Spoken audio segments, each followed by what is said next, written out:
it's Tara. It's Jen. And we are here with another episode of Girlfriends Talk Marketing. Thank you so much for tuning in, and thank you to Dr. Nancy Zare for joining us. She is the founder of Rapport Builderz, and she has a great 5-step process called a Likeability. And today we're going to be talking about breaking through decision makers, how to not come across as salesy, and we're also going to learn a few tips and tricks and best practices from the Doctor of Deals, Miss Nancy herself. So we'll get right to it. Master of networking? A follow-up. Master of follow-up. That nasty word that people kind of avoid, you know what I mean? Okay. People get a shoebox full of business cards and then they don't know what to do with it, or drawer full. Yeah. And I actually convert them into closed business. Really? Sounds good? I love that idea. Yeah. That sounds great. So you talk about how people buy, your prospects buy you, not what you sell. Can you elaborate and tell us a little bit more about what you mean by that? You know, regardless of whether you're selling a widget or you're selling a service, people are going to be attracted to your personality or repelled, right? Okay. Right? Yes. And so, in essence, they're buying you. And it turns out that there are 4 different ways people make buying decisions, and therefore there are 4 different ways that we need to sell. So, one of those buyers actually is buying friendship. They're buying a relationship. In fact, those of us who think of ourselves as girlfriends, we probably fall into that category. Yes. Because we're heart connected, we're relationship centered, we care about that. And if we feel that it's just a transaction, oh my gosh, Yes. does that turn you off? It turns you off. Absolutely. Red flag, I get nervous, anxious. Yeah. And if it happens after you've said yes and you find out that it was kind of a transactional thing, Yeah. you will feel betrayed, and to the point that you will badmouth that organization or individual, Interesting. even to the point you'd go out and picket. Wow. Jeez, yeah. Right? Yeah. So you talked about the 4, ways that people buy. Can you talk to us a little bit about what those 4 ways are? Right. Well, I talk about looking through the lens of your prospect, and I've given colors to these. So these are actually color therapy glasses. So LENS is an acronym that stands for the learning style, hence they make decisions based upon information and solutions. Yep. And then the E in LENS stands for energizing, and they are full of excitement and enthusiasm and drive. And then the N, I use networking for N, and that's the person who cares about people, wants that connection, right? Mm-hmm. And then finally, the S in LENS stands for stabilizing. They want structure and a process and a system by the rules. Yes, and that totally makes sense.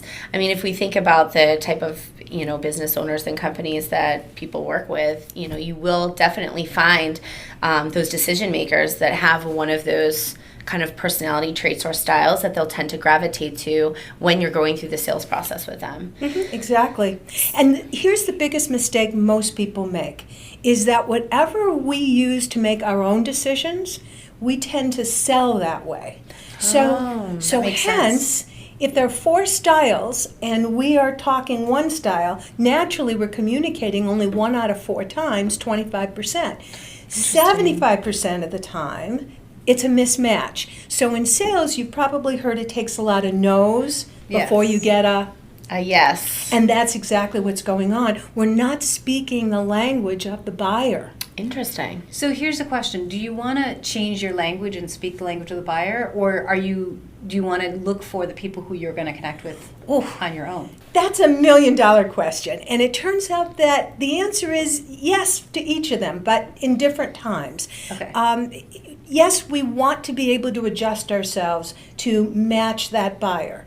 And we do it authentically. It's not a monkey see, monkey do. It's Right. based on values. So if the value is I buy because of the relationship, you do want to adjust so that you develop that friendship, that trust, so that people can go forward. On the other hand, if you know your ideal prospect and all your marketing materials are geared towards that particular prospect, yes, that is an even better strategy. However, you will still get that stragglers. Hence, you do need to be able to adjust. That's a good. Yeah. Being aware of all of these different personality styles Yes. makes such a difference. And here's a really interesting fact, because sometimes we're worried about our competition, like, oh, somebody does the same thing as me. Wait a second, they have a different personality style. So if I like the people that are energizing and direct and exciting and enthused, guess what? You might refer those clients to me because you would rather have the person who is more by the book, able to be structured, you can rein them in, etc. So that's why we need to develop collaborative relationships and refer people to one another rather than think that it's just me, I'm the only game in town.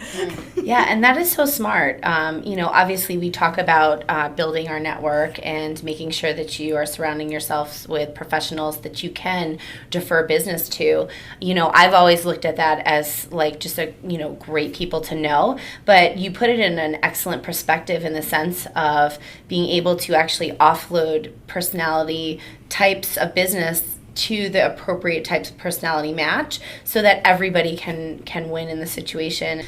So how do you not come across as salesy? Because that's, I think, a lot of challenges. We always feel like we're being sold to in some situations. It creates anxiety.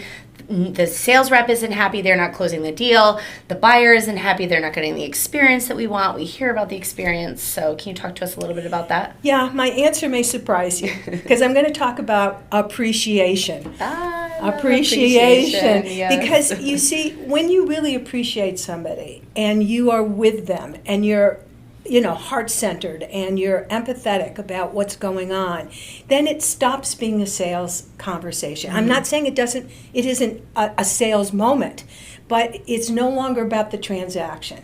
When we are so focused on the transaction instead of the relationship, that's what makes us come across as salesy, pushy, aggressive, and we're out of sync. What are the things that people can look out for, and how can people, if you start to identify that you're turning off 75% of the people that you're speaking with, is there ways to help yourself, or tips that you can do if you catch yourself? How can you turn that around? Or is it good luck and Godspeed, you should only talk to the 25% of the people that are a good match for you? Well, no, clearly, if you are, if you are self-aware, and by the way, it's that networking style that tends to be the biggest self-aware people, then by all means, you really do need to get some help. Yeah. And there are lots of avenues that you can pursue, many coaches out there, and, if you're a reader, which, there are materials you can look at, etc. So self-awareness is the first key, right, in making any kind of change. True. You've got to be aware. What I just said here kind of fell on deaf ears, and their eyes started wandering, and they got glazed over, etc. So you've got to be aware of that. And then there are steps you can take. Knowing oneself, knowing your blind spots, knowing the rough edges that drive people nuts, you can then start little by little making choices to be different. How do you work with clients to help them figure out what their personality type is? Well, I actually have an assessment that they can take. It takes maybe 5 or 10 minutes that will give them the results, and then, of course, we go over it and analyze it. But I teach my clients that there are 6 ways that you can, within 60 seconds, figure out somebody's style. And those 6 different elements are vocal qualities. Sometimes the first contact you have with someone is over the phone. So the 4 styles actually speak differently in terms of their pace, their volume, and inflection. And then a second way is their appearance, how they dress. Because the choices they make in one area of their life are choices that they make throughout their lives. So how they choose to dress and present themselves, whether they wear accessories, makeup, high heels, cufflinks. I mean, there's so many interesting things, tips I give my clients. The third thing is their social media. Oh my goodness. Now, social media consists of both the picture, right? Correct. So you can see a little bit of what they're wearing, Right. as well as there's some words, language, whether they're smiling or not smiling in their photograph. Is this photograph taken professionally, or is it candid with their spouse? I mean, Yeah. Yes. these are all with their sorts of dog. Yes, yeah. Or maybe the one I saw most recently. I was working with a client. Is he was half on the Oh, the photograph? picture, yes. Oh my God, he couldn't even care. Well, that tells you what his style is, Right, right? right.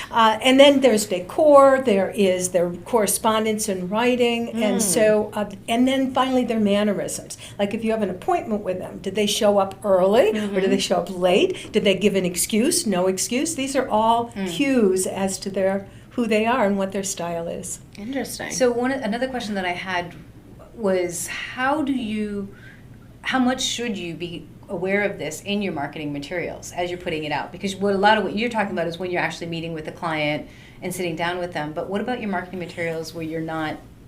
I love Get that in touch with question, them. Jen, because I love to team up with people in the marketing. I believe marketing and sales goes hand in hand.